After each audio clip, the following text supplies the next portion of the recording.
Anthony Von Mickle is an alumni of North Central High School and the founder and president of the Investment Forum, a Washington, D.C. based alternative investment firm and an expert on personal finance and investments.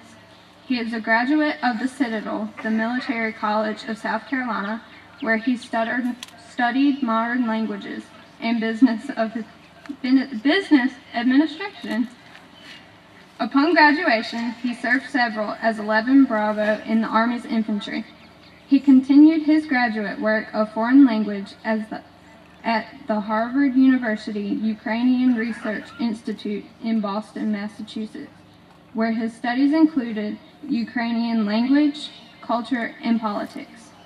He earned an MBA from Keller Graduate School in Washington, D.C., and is currently working towards a PhD in international business. He holds graduate certificates in financial planning from Georgetown University, private equity and venture capital from Tsinghua University and Harvard Business School, Beijing, China, and investment banking fundamentals from the Washington Investment Banking Institute in Washington, D.C.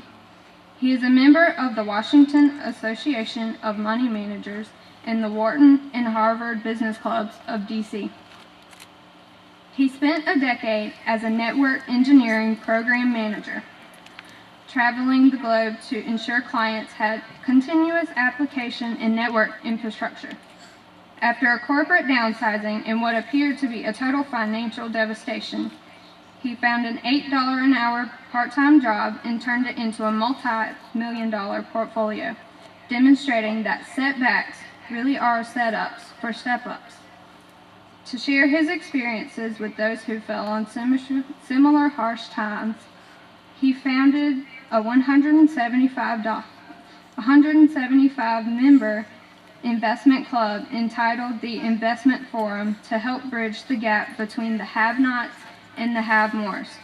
Today, the Investment Forum helps hundreds of people each year with investment advice, business planning, and setting up informational interviews to advance business and political careers. Mr. Mickle also writes a monthly column on business, investments, and motivation that was recently awarded the prestigious Constant Contact 2010 All-Star Award. He has one son, Quandarius Mickle, a student athlete at North Central High School. He has dual residences in Columbia, South Carolina, and Washington, D.C. Please give a warm welcome to Mr. Mickle.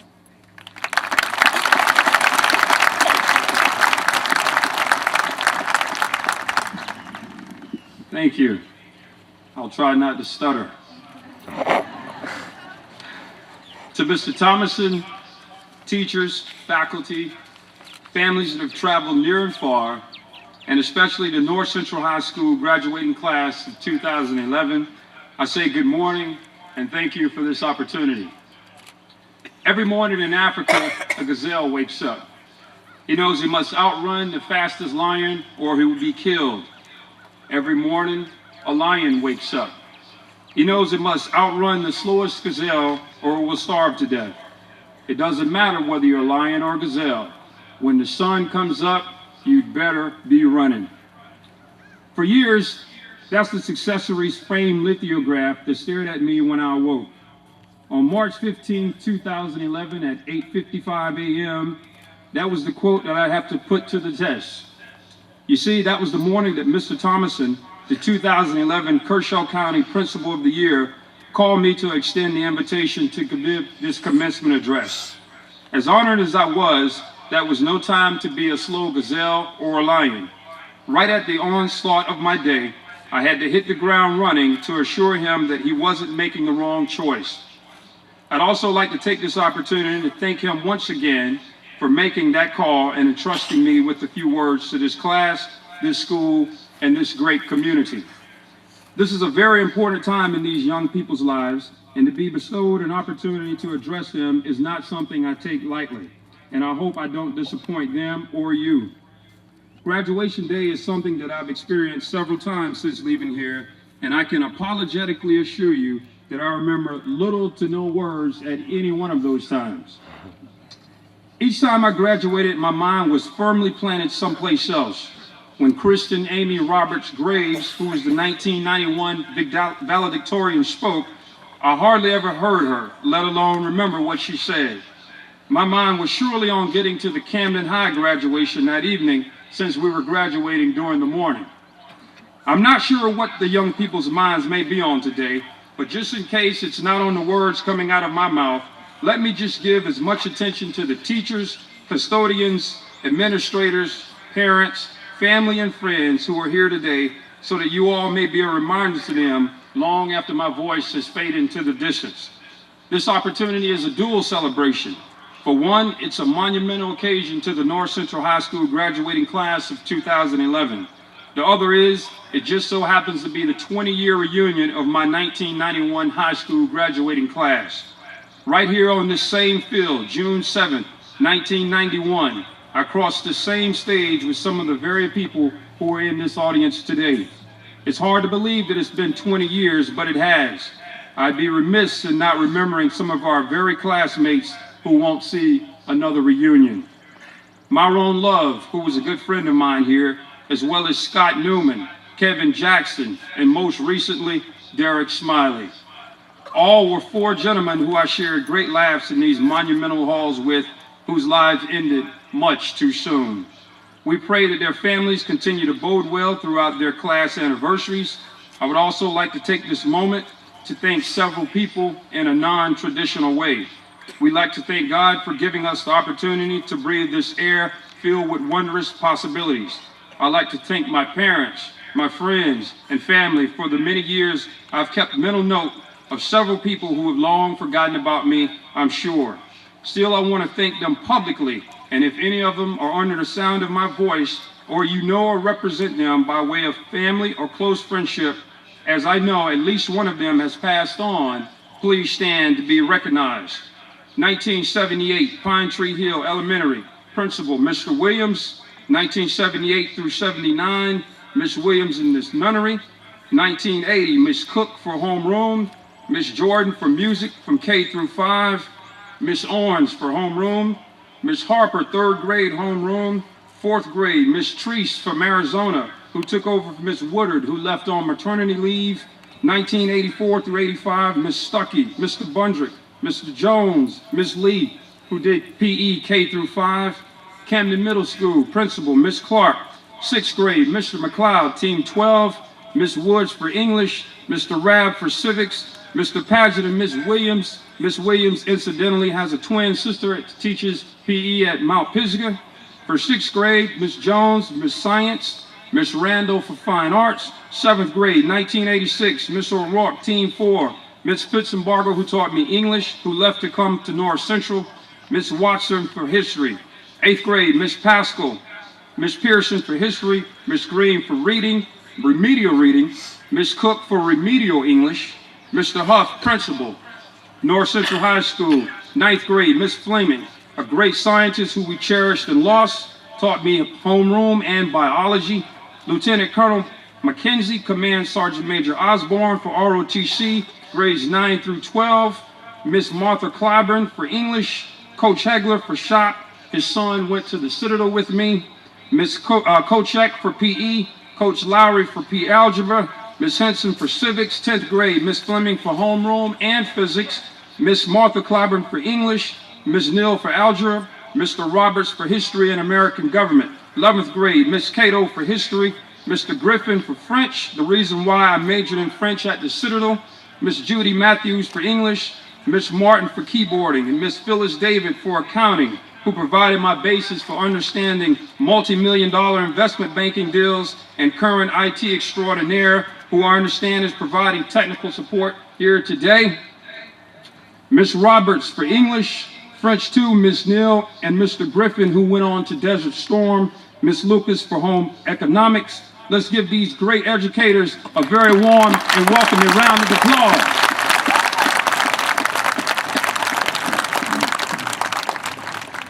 It took me all of 15 minutes to come up with 95% of that list of names. If there are any teachers out there who are contemplating giving up on the school system because the school system who's giving up on you, or you seemingly think these students are ungrateful, perhaps this will let you know that whether you think we are ungrateful or not, you have marked with indelible ink a permanent spot in our souls that will never be forgotten. And I ask that you take this great responsibility with honor and passion and continue to be the building blocks for our successful futures. In some cases, students spend more time with the teachers than with parents, but those same parents are quick to argue with teachers and tell them that they know their child. In many cases, it's the teacher who truly knows your child, so I urge the parents to show more gratitude and not be so quick to say with conviction what your little Johnny did or did not do when he wasn't under your presence. I want to extend an extra special thanks to Lieutenant Colonel McKenzie and Command Sergeant Major Osborne for vouching for me and being an integral part in my background investigations for critical matters such as applying to Harvard or joining the United States intelligence community. I know that Colonel Butcher is doing the same things with the current JROTC program. I was asked to talk a little bit about success and provide words of wisdom so that you all could become more successful. As I look back over the last 20 years, I thought about the successes that I've had. The blueprint began right here at North Central High School when I wrote what I wanted to achieve over the next 10 years in my Jostens senior yearbook, and we certainly like to thank Ms. Schranz for her yearbook dedication. I wrote the following: I wanted to earn $2,000 a week or $104,000 a year, a number I logically crunched back then. I wanted to live in Columbia, South Carolina in a nice house, something I assumed would equate to about 2,500 square feet. I wanted to drive a Lexus LS400. I wanted to be more muscular. I wanted to have a few dollars left over to help my parents without affecting my lifestyle. I was encouraged to write all this down, and with a bit of influence from our caring JROTC instructors, and like magic, voila, there it was 10 years later. I went on to earn $160,000 a year in salary, plus $200,000 in investment income. I had homes in both Northern Virginia and Columbia, but instead of a 2,500 square feet main home, my main home was 10,000 square feet. I not only had one Lexus, I had driven and given away two. I was bench pressing over 330 pounds, and not only did I provide my parents with some extra support, but I also gave some other needy people down payments on homes. I guess this is why they stress the importance of writing down your goals. Meeting those goals was great after just 10 years out of high school, but in the great words of Janet Jackson, success, guys, what have you done for me lately? I thought back to luncheons I attend at private clubs with the likes of Vice President Dick Cheney, tennis star Venus Williams, Washington sports franchise owner billionaire Ted Leonsis, or rapper actor Ludacris, to name a few.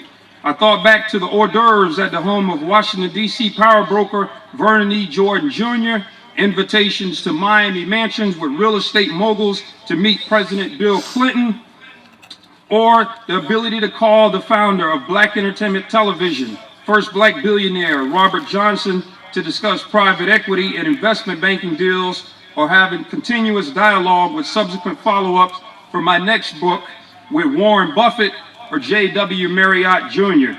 In case you didn't know, you earn within 20% of your closest friends, so choose your friends and associates carefully. Perhaps one of my most memorable was a phone call from the staff of a young Democratic senator from Illinois who was running for a very important job. We decided that he would attend another event that evening, and the man known as Barack Obama went on to become the first black president of the United States.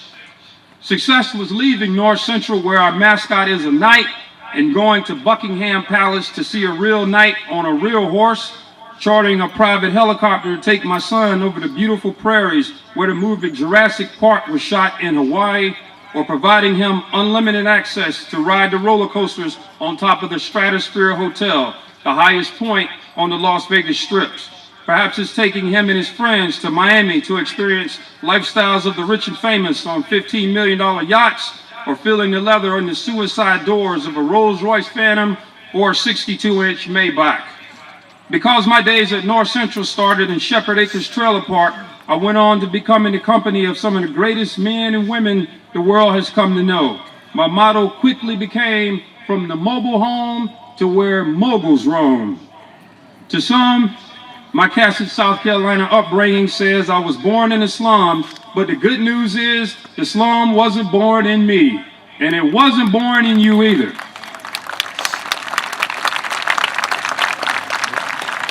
As much as those things might mean something to me, the class of 2011 may not be moved by them. They may consider success something totally different. I understand that, and regardless of what they consider success, what I have to tell you, and the good as a success has been to me, I regret to inform you that success has a fleeting nature. It bears repeating. Success has a fleeting nature. Well, what does that mean? That means this morning, all of you are graduating seniors that have met the South Carolina requirements to be awarded a high school diploma. And tonight, your heads can hit the pillow knowing that you are deemed a success for this phase of your life. But success is selfish unto itself and doesn't discriminate when it gets tired of you and wants to be with someone else. Success will leave you on the side of the road in the middle of the night when it's 20 degrees outside in the pouring rain and get in the car of someone else heading to a more elaborate destination. There is no loyalty to you for past success. That means if your family asks, what are your plans now that you finish high school? And you respond something along the lines of, well, I've been thinking about, or a friend of mine has. I hate to be the bearer of bad news, but your pillow of success has already prepared for takeoff. Success's fleeting nature is one that is only interested in people who continually plan and make things happen. Your trajectory is set the second you cross this stage, and if you don't aim high enough over these next critical 90 days, you'll find yourselves in the bays of mediocrity. If you don't want to cross this stage with a running start for all that life is about to throw at you, then you face the equivocal task of trying to jump over the Grand Canyon with a 2-mile-an-hour head start. The problem with mediocrity at this important hour of your life is this very important moment that an idle hand is the devil's workshop. When you have no plans after this monumental celebration, the second you cross the stage, you quickly move into a place called Life is Passing Me Byville, on a street called Trouble is Destined to Find Me, and the hour is the wrong place at the wrong time.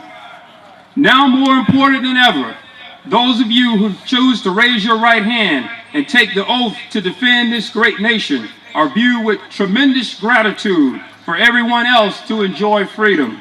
As of 1 month ago, we will now see September 11th, 2001 as a day we'll never forget, but May 1st, 2011 as a day we will celebrate into perpetuity for taking out Al-Qaeda's most destructive influence.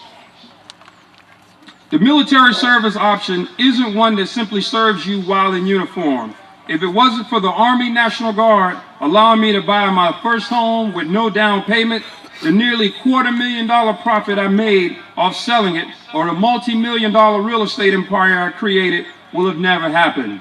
To those of you who are going off to college, I send my sincerest congratulations on your acceptances and ask that you prepare yourself for more of the greatest days of your life. College is a great place to grow up.